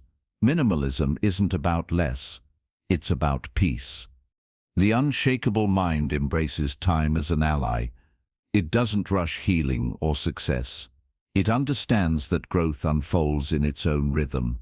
Patience replaces panic, and endurance replaces urgency. Faith anchors the unshakable. It's the quiet belief that even when you can't see the path, something greater guides you. Faith transforms uncertainty into calm acceptance, and that calm is the true sign of inner strength. Finally, the unshakable mind lives by one truth. Peace is power. When you stop reacting to everything, you begin to respond with purpose. No situation can break you when your stability comes from within. That is the essence of an unshakable mind, still, strong, and free. Chapter 10. Respecting yourself over pleasing others. Respecting yourself is not arrogance. It's awareness. It's the quiet understanding that your energy, time, and peace are sacred. For too long, many live bending to others' expectations, mistaking approval for love. But true confidence begins the moment you choose respect over validation. People-pleasing feels safe, but it slowly kills authenticity. You start shaping yourself around others' comfort, losing the essence of who you are. Each yes said against your will steals a piece of your power. Respecting yourself means reclaiming it, one boundary at a time. You cannot be free if you live for others' approval. When you constantly seek permission to exist, your life becomes a performance instead of a truth. The moment you stop auditioning for acceptance, your real life begins. Respecting yourself means saying no without guilt, and yes without fear. It means valuing peace over popularity. People may call you selfish for choosing yourself, but that's only because they benefited when you didn't. A self-respecting person doesn't beg to be understood. They know that those meant to walk beside them will see their worth without persuasion. You can explain your truth endlessly, but only those ready to understand will ever hear it. You teach people how to treat you by how you treat yourself. Every time you accept disrespect, you silently tell others that your peace is negotiable. But once you start valuing yourself, those who used your kindness as weakness fade away naturally. Respecting yourself is not about ego, it's about alignment. It's recognizing that your energy is not infinite. Every time you pour into others without refilling yourself, resentment begins to grow. Love given without boundaries turns into exhaustion. You cannot please everyone and still live in peace. Every attempt to make everyone happy leaves you further from yourself. The truth is, those who truly love you don't need pleasing, they need honesty. When you stop seeking to be liked, you begin to be respected. Approval is temporary. Respect is timeless. The people who value your truth may be fewer, but their connection will be deeper. That's the trade that leads to real peace. People-pleasing creates inner conflict. You say yes with your mouth and no in your heart. The mind becomes tired of pretending. The soul starts whispering, "When will I choose myself?" The day you answer that question is the day freedom begins. Respecting yourself means being okay with being misunderstood. Not everyone will see your vision. Some will label your silence as pride or your distance as coldness. But peace doesn't need explanation, only understanding from within.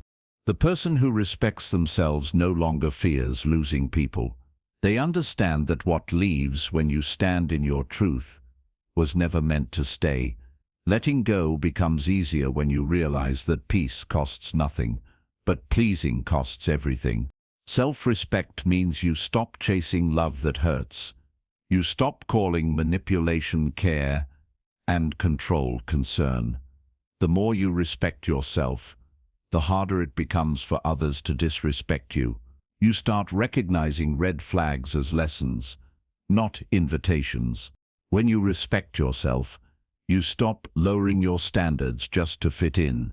You stop apologizing for wanting better.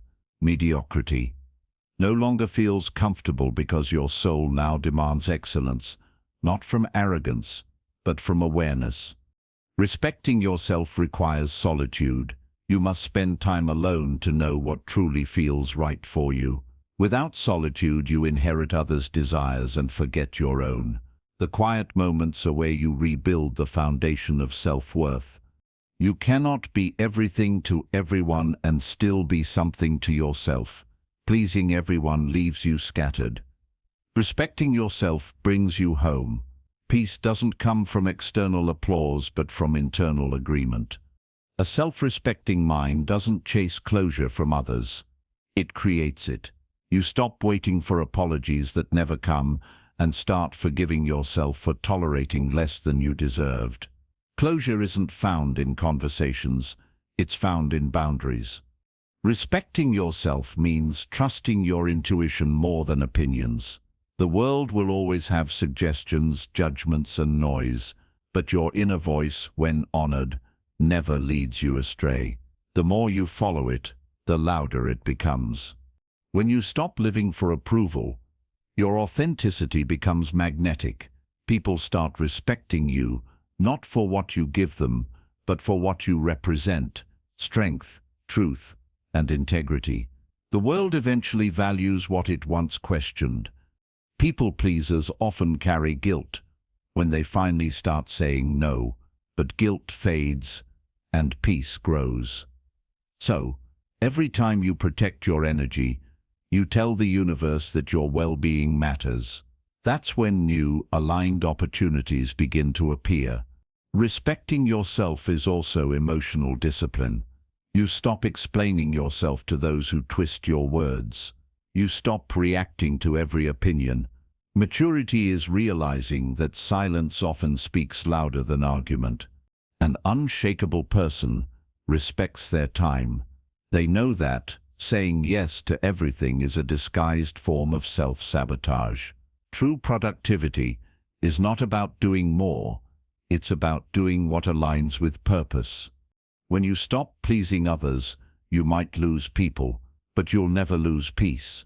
Those who leave were only connected to your compliance, not your character. Real love stays when you stop performing. Respecting yourself means learning when to walk away, not from weakness but from wisdom. You realize that you can't heal in the same environment that broke you. Walking away is not rejection, it's redirection. The desire to please often comes from childhood wounds, the fear of being unloved or unseen. Healing begins when you realize that your worth is not a reward for obedience. You were worthy before anyone's approval and will remain so after. Self-respect doesn't demand attention. It commands it. The person who knows their worth doesn't need to shout it. Their energy speaks before words ever do. You can feel peace in their presence. To respect yourself is to become your own protector. You no longer wait for others to choose you. You choose yourself first. Every time you do, life meets you with people and opportunities that mirror that decision. When you prioritize respect, your relationships evolve. The wrong ones fade, the right ones deepen. You no longer attract people who exploit your kindness, because your boundaries now act as filters. People-pleasing comes from fear of rejection, abandonment, or disapproval. But the truth is, rejection is not the end, it's clarity. It reveals who's aligned with your truth and who was only attached to your mask. The self-respecting person understands that love without respect is manipulation. If someone needs you to betray yourself to keep them, that's not love. That's control. Walk away gracefully, knowing your silence is your strength. Respect means valuing peace over proving a point. You don't need to attend every argument you're invited to. Some battles are fought in silence and won through distance. Let peace be your loudest answer. You'll know you respect yourself when you stop tolerating inconsistency. Half effort no longer excites you. You'd rather wait alone in truth than be surrounded by people who don't value your sincerity. When you respect yourself, you stop apologizing for your standards. You realize they are not walls to keep people out. They are gates that protect your peace. Those who deserve entry will never be offended by them. Respecting yourself also means honoring rest. You no longer glorify exhaustion as ambition. You understand that balance is not laziness, it's self-preservation. You can't pour from an empty cup and expect fulfillment. Pleasing others keeps you reactive. Respecting yourself keeps you intentional. When you act from truth instead of pressure, your decisions age well. The peace that follows integrity always outlasts the approval that follows compromise. Respect yourself enough to be disliked. Some people will never understand your transformation because your boundaries expose their dependence. You cannot be both authentic and universally approved. Choose authenticity every time. You'll find freedom when you stop explaining your worth. Respect yourself enough to let your presence speak for you. When your peace becomes your priority, your silence becomes your statement. Self-respect brings calm. You stop rushing to fix everything, to explain, to convince. You begin to trust that what's aligned will stay, and what leaves was never meant to be part of your peace. When you respect yourself, you stop fearing solitude. You realize it's not loneliness, it's liberation. You no longer chase connection, you attract alignment. Solitude becomes the space where your self-worth grows unshakable roots. The truth is, pleasing everyone is impossible, but respecting yourself is always within reach. When you stop trading authenticity for acceptance, life begins to feel lighter. The right people respect boundaries, only the wrong ones resent them. In the end, respect is the highest form of love. The kind you owe yourself first. The day you stop apologizing for your peace, you step into power. You stop living as a mirror for others and start living as a reflection of truth. That's when life becomes yours again. Chapter 11. The energy shift that attracts strength. Everything in life begins with energy. Your thoughts, emotions, and beliefs form the invisible frequency you broadcast to the world. When that energy is rooted in fear, doubt, or scarcity, you attract experiences that mirror weakness. But when your inner energy shifts towards strength, clarity, and confidence, the world rearranges itself in your favor. Strength doesn't start in the body, it starts in the mind. The shift begins when you stop waiting for motivation and start living with intention. Energy follows focus. So when your focus moves from problems to purpose, your energy naturally begins to rise. You attract what you are, not what you wish for. When your energy is heavy with complaint, frustration, or self-pity, even opportunities lose interest. But when your energy radiates resilience and calm, life begins to respond differently. Strength recognizes strength. The energy of strength is silent, not loud. It doesn't shout for attention or chase validation. It walks with calm certainty. The more you master your inner vibration, the less you need to prove anything externally.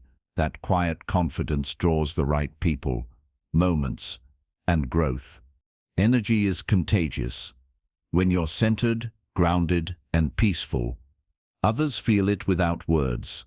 Your presence becomes medicine, not because you try to heal, but because your frequency is pure. Strong energy uplifts without effort. Most people try to change their life through action alone, But action without aligned energy creates resistance. When your internal world contradicts your external goals, you move in circles. Alignment means your beliefs, emotions, and actions speak the same language. The shift begins the moment you take responsibility for your energy. You stop blaming circumstances and start managing reactions. You realize that how you feel is your choice, not the world's command. That's when your power returns.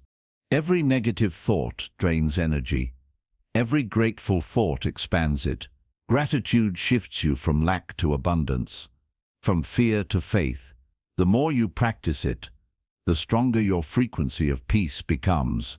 And peace is magnetic. Your energy reveals your boundaries. When you respect your own space, your energy becomes clean. When you allow chaos to enter unchecked, it becomes cloudy. Protecting your peace is not selfish, it's self-respect in motion. Strength flows when you stop resisting life. Every complaint anchors you to weakness because resistance consumes energy. Acceptance, on the other hand, frees it. The moment you surrender control, life starts working with you instead of against you. The people in your life reflect your vibration. When your energy rises, some connections will naturally fade. Don't chase what no longer resonates. The higher your frequency, the more solitude feels like sanctuary, not punishment. Your habits shape your energy field. Poor sleep, chaos, gossip, and distractions lower it. Meditation, discipline, movement, and purpose raise it. Each decision becomes a vote for the vibration you want to live in. To attract strength, you must release the identity of weakness. Stop speaking in ways that reinforce limitation. I can't. I'm tired. I'm unlucky. Words are energy. Speak power, and watch how your world shifts to match it. When your energy rises, your desires change. You no longer crave attention or recognition. You crave peace, growth, and alignment. You begin to understand that real strength is not about dominance, but balance. The shift happens quietly. There's no announcement when your energy matures. You simply stop reacting. What once triggered you now teaches you. What once drained you now motivates you. That's how you know the transformation is real. Your energy attracts mirrors, not saviors. If you feel surrounded by chaos, it's not punishment, it's reflection. The universe shows you where your energy still needs healing. Once you correct it within, the outer world follows effortlessly. To maintain strong energy, learn to disconnect daily. Silence resets frequency. Solitude recharges power. Just like muscles need rest, your spirit needs stillness to integrate growth. Strength without restoration collapses. Every morning you broadcast a signal to the universe through your thoughts. Start with fear, and you invite confusion. Start with gratitude and direction, and you summon clarity. Your first thoughts decide your emotional weather. Energy attracts energy. The confident attract opportunity because opportunity senses readiness.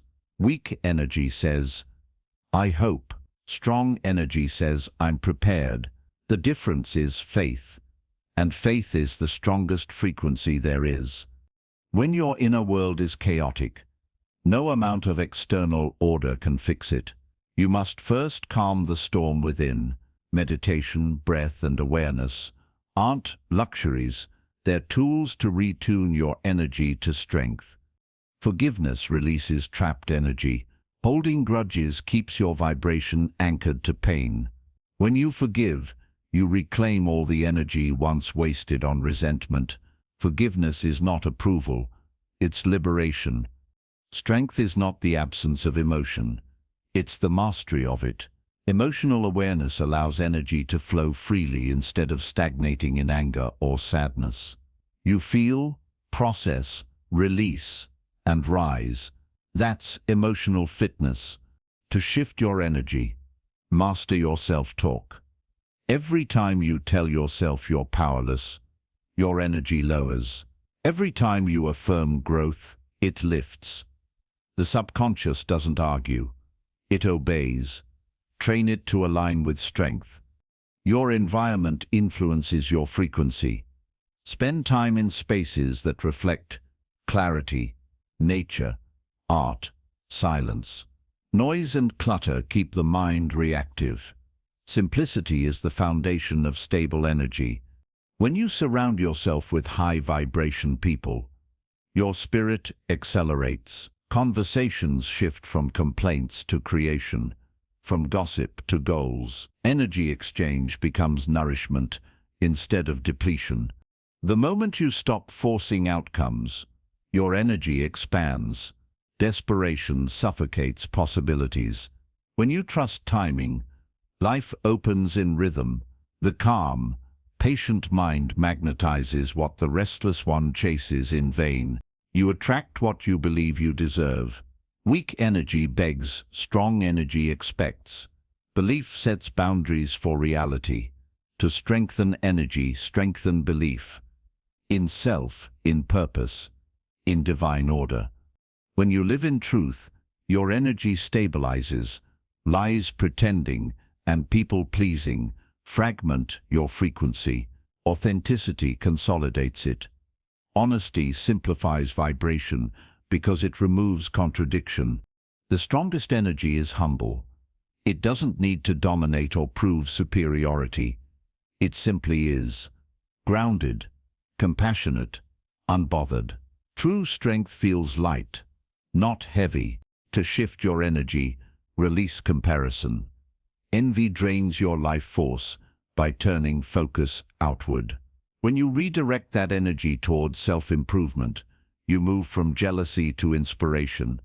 Every time you keep a promise to yourself, your energy strengthens. Integrity is energetic currency. The more consistent your actions become, the higher your vibration climbs. You begin to trust yourself again, and that's magnetic power. Music, nature, movement, all recalibrate frequency. Learn what restores your peace and make it sacred routine. Energy maintenance is not indulgence, it's survival for the strong. As your energy shifts, your goals evolve. You stop chasing success to prove worth and start building meaning to express truth. Strength becomes less about conquering and more about creating. Energy shifts through gratitude for the struggle. The pain that once broke you becomes the lesson that grounds you. You no longer resent the past. You honor it for refining your vibration. And unshakable frequency doesn't react to every challenge. It observes, learns, and responds with calm wisdom. Power is not loud emotion. It's controlled awareness. Anytime you face fear and act anyway, your vibration lifts. Courage is a spiritual accelerant. It teaches your energy that faith works. With each act of bravery, life expands. When you speak life into others, your own energy multiplies. Kindness is magnetic. It raises collective vibration. The strongest people are those who empower others without losing their center. To keep strong energy, stay connected to purpose. When your actions align with meaning, fatigue fades. Energy flows through passion, like electricity through wire, smooth, natural, endless. Be mindful of consumption, words, media, conversations. Energy is food for the mind. Junk input creates mental fatigue. Nourishing input builds resilience. Choose wisely what you allow in. A true energy shift transforms identity. You no longer ask, "How do I appear strong?" You ask, "How can I be aligned?" Strength is not performed, it's lived. And finally, remember this: energy doesn't lie. When you live with integrity, gratitude, and discipline, your presence speaks before you do. Strength is not something you chase. It's what you attract when you become peace itself. Chapter 12. You become unstoppable when you stop seeking validation. The desire for validation is the quiet prison most people never escape.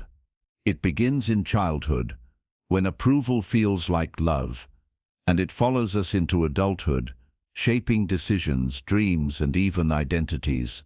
But the moment you stop seeking validation, you become unstoppable, because your power no longer depends on permission.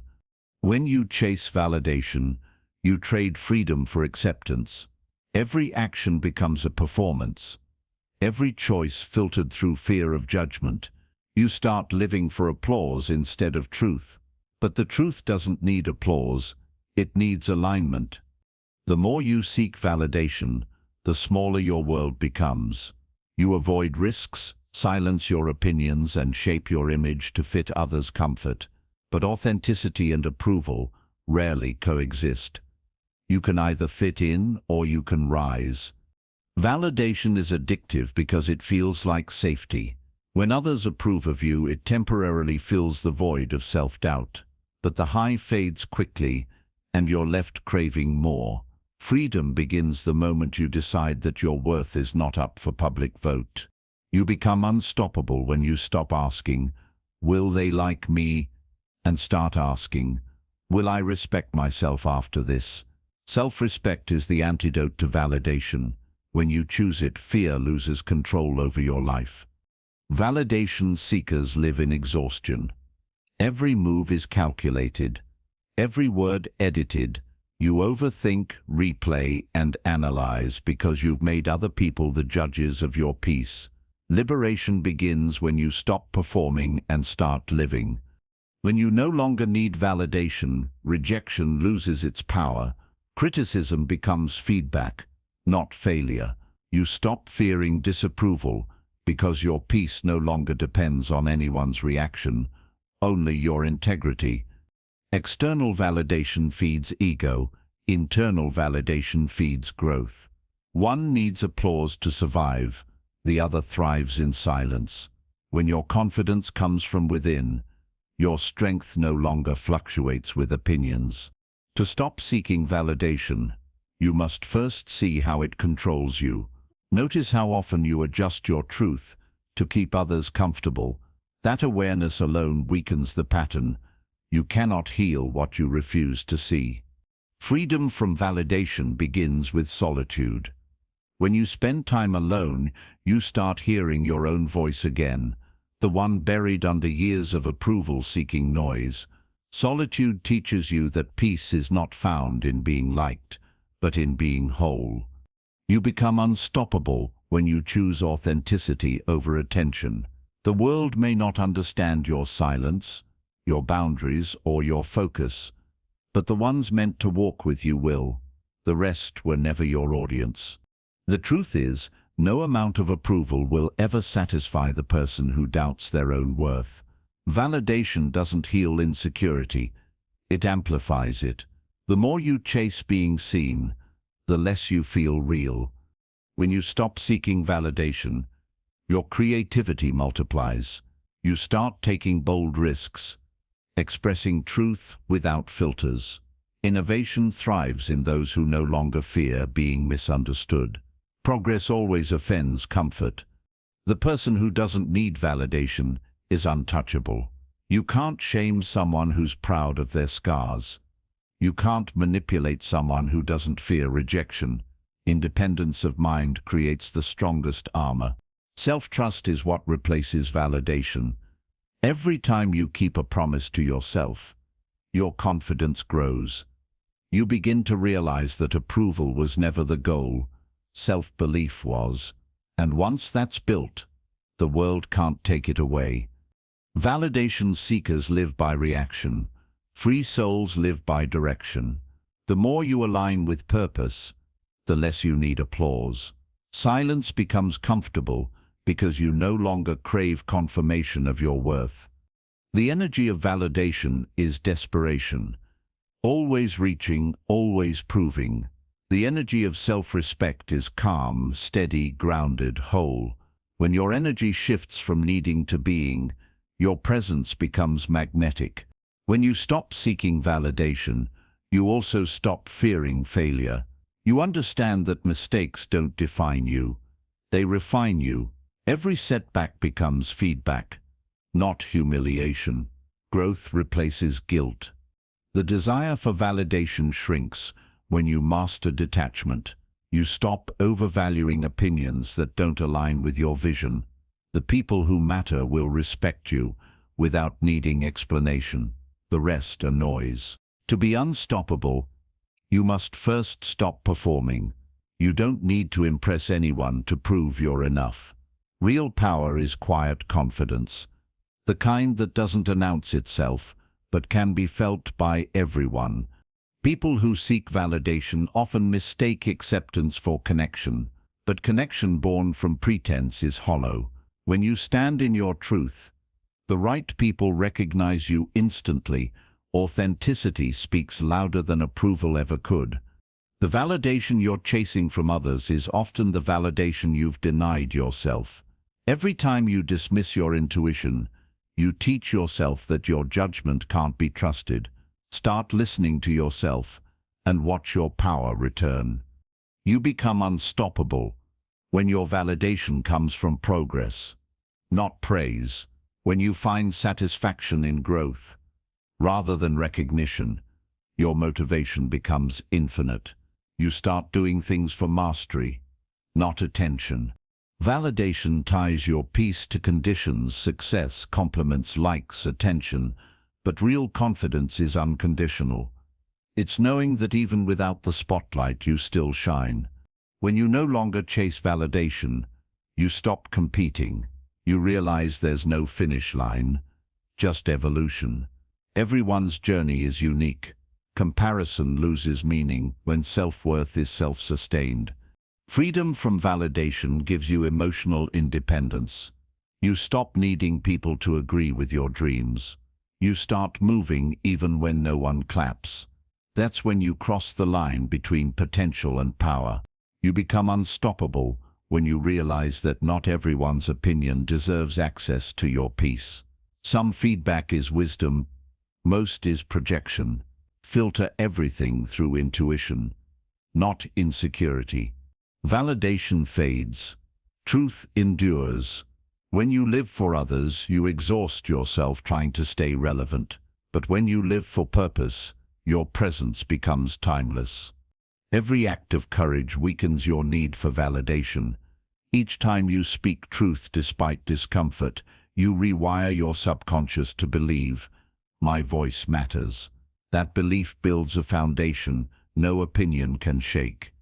The day you stop chasing validation, your focus shifts from image to essence.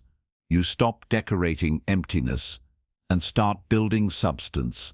Depth replaces performance. When you no longer seek validation, silence stops being uncomfortable. You stop needing constant feedback. Stillness becomes power because it confirms you're aligned, not lost. Validation is external noise. Purpose is internal music. When you tune into your purpose, external approval sounds like static. You stop chasing applause and start creating harmony. The person who respects themselves no longer fears being disliked. Disapproval becomes freedom, not failure. It means you're finally living your truth without compromise. To stop seeking validation, learn to witness your emotions without judgment. Insecurity thrives in denial. When you look at your fear honestly, it dissolves under awareness. Self-honesty is liberation. The need for validation dies when you replace comparison with gratitude. Gratitude reminds you that your journey is sacred, not inferior. The more thankful you become, the less approval you need. Unstoppable people are not emotionless. They are anchored. Their peace is not stolen by opinions, because their self-worth is not a negotiation. They are whole whether praised or ignored. When you stop chasing validation, your energy changes. You no longer seek attention, you attract respect. People sense the difference between desperation and direction. One repels, the other inspires. You cannot become unstoppable if your happiness depends on being understood. Some will never see your truth. And that's fine. The goal was never to convince them, only to stay aligned. Every time you choose authenticity over approval, your power doubles. Strength is cumulative, built from small moments of courage that say, I will no longer betray myself to be accepted. Validation keeps you waiting. Self-belief keeps you moving. One makes you reactive, the other makes you relentless. You become unstoppable, not because life gets easier, but because doubt no longer decides your steps. And in the end, freedom is not found in being admired, it's found in being real. When you stop living to be liked, you start living to be true. And that truth, once owned, makes you unstoppable. The opinions of others are just noise. You were never meant to please everyone. You were meant to evolve, to lead, and to rise. Every time you choose peace over validation, you step closer to your true power. Stop chasing acceptance. Start mastering your silence. When you no longer care who doubts you, nothing can stop you. If this audiobook inspired you, share it with someone who needs strength, and subscribe for more wisdom that transforms the mind.